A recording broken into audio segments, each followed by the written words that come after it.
October 29th, 1929, 3 p.m.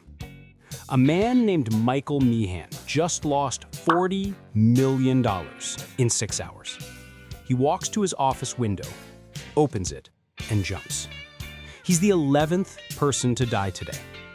By week's end, it'll be hundreds. But here's the insane part. At 9 a.m., they were all millionaires. This is the true story of the worst economic disaster in history, and I'm going to explain exactly how it happened. 1920s America, the Roaring Twenties. World War I just ended, we won, and suddenly everyone's rich. Stock market up 400% in 8 years, the biggest bull run in history. New inventions everywhere, cars, radios, refrigerators, washing machines. Henry Ford's Model T cost just $260.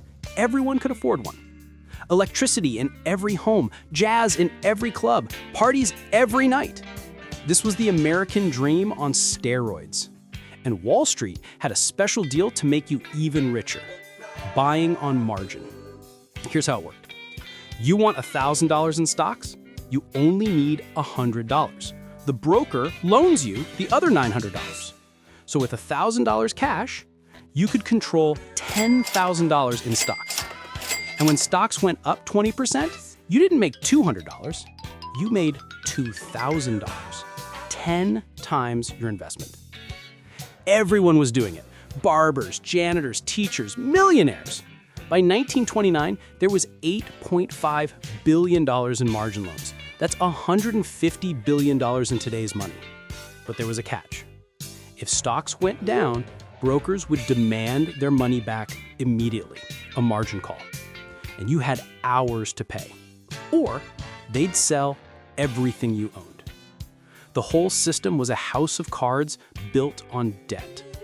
And in September 1929, the cards started falling. September 5th, 1929, economist Roger Babson gives a speech. A crash is coming, and it may be terrific. The market drops 3% that day. They called it the Babson break. But then it bounced back. Everyone laughed at him. The market is invincible. This time is different. Stocks have reached a permanently high plateau. That last quote? Yale economist Irving Fisher, October 17th, 1929. 12 days before the crash. Then came Thursday, October 24th, 1929. Black Thursday. 10 a.m., opening bell. Within seconds, sell orders flood in, thousands of them. The stock ticker, the machine that prints prices, can't keep up. It's running 2 hours behind. Nobody knows what their stocks are worth. Are you rich? Are you broke? No one knows. By 11 a.m., the Dow has dropped 11%, $9 billion gone in 1 hour. That's more than the entire cost of World War I. Vanished in 60 minutes. Outside the stock exchange, 10,000 people gather, police bring in riot control. Inside, grown men are crying. Some are frozen, staring at the board. And then, the margin calls start. Brokers demand their money back now, but people can't pay. So brokers sell their stocks, which drives prices lower, which triggers more margin calls, which forces more selling. It's a death spiral.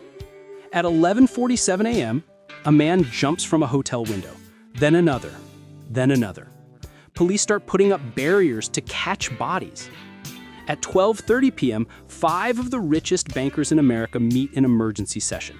J.P. Morgan Jr., Charles Mitchell, Albert Wiggin. They pool $240 million and start buying stocks, trying to stop the panic. And it works, temporarily. By closing bell, the market is only down 2%. Headlines that night: worst is over, bankers saved the day. Everyone breathes. They were wrong. Monday, October 28th. The market opens and immediately crashes, down 13% in 1 day. The bankers try again, but this time there are too many sellers, not enough buyers. Tuesday, October 29th, Black Tuesday. 16 million shares traded. The ticker doesn't finish printing until 7:45 p.m., 5 hours after close. By day's end, $14 billion has evaporated. In 3 days, $30 billion is gone, 40% of the market's entire value. But that was just paper losses. The real disaster was about to begin. The panic spreads to banks. People rush to withdraw their savings. Bank runs, lines around the block.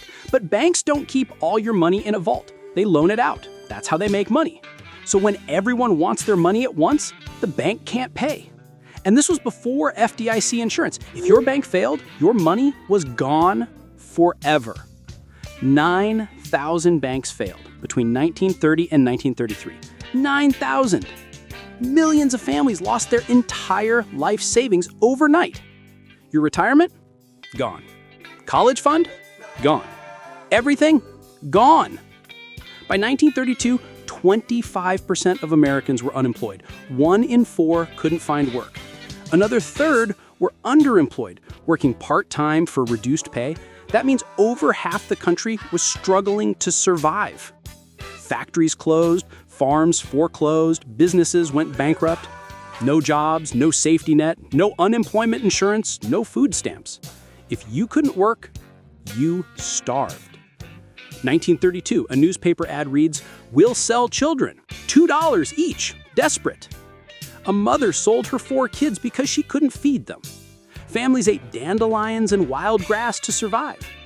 Hooverville's shantytowns made of cardboard and scrap metal appeared in every city. 500,000 people became homeless. Children stopped going to school because they didn't have shoes. Suicide rates doubled. In rural areas, half of babies died before their first birthday. This wasn't a recession. This was the collapse of civilization. And President Hoover did almost nothing. He believed the market would fix itself. Prosperity is just around the corner, he kept saying. But people were dying. In 1932, they elected Franklin Roosevelt on one promise: I will do something. March 4th, 1933, FDR's inauguration. The only thing we have to fear is fear itself. Then he got to work. First 100 days, 15 major laws.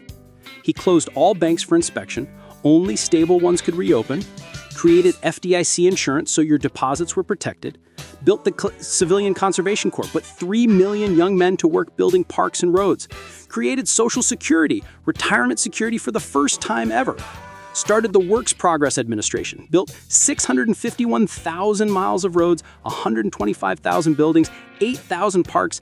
FDR rebuilt America from the ground up. By 1936, unemployment dropped from 25% to 14%. The market recovered 80%. But it took 10 years to fully recover. And what finally ended the Depression? World War II. War production put everyone back to work. The Depression ended, but at the cost of 400,000 American soldiers dead. So what did we learn? Congress passed laws. Glass-Steagall separated banks from risky speculation. SEC regulated Wall Street. These laws kept America stable for 70 years. Then, in 1999, we repealed Glass-Steagall. In 2008, the housing market collapsed. Banks failed. Millions lost their homes. And now, in 2025, we're making the exact same mistakes again. Record wealth inequality. The top 1% owns 32% of all wealth. Massive debt. Margin trading through apps like Robinhood making it easier than ever. Corporate debt at $10 trillion and climbing. Housing bubble. Homes cost 5x median income. In 1929, they cost 3x. And everyone believes the same thing. This time is different. The market only goes up. Technology changes everything. These are the exact words from 1929. The warning signs are identical. We're not learning from history. We're repeating it. And when the next crash comes, not if, when, it will be worse. Because now there's more debt, bigger banks, global connections. When it falls, everything falls. October 29, 1929. A man named William was worth $4 million at 9 a.m. By 11 a.m., he was broke. At 11:47 a.m., he was dead. His last words, "Tell my wife I'm sorry." The Great Depression destroyed 100 million lives, took 10 years to recover, and we're about to do it all again. Share this video, because when the crash comes, knowledge is the only thing that might save you.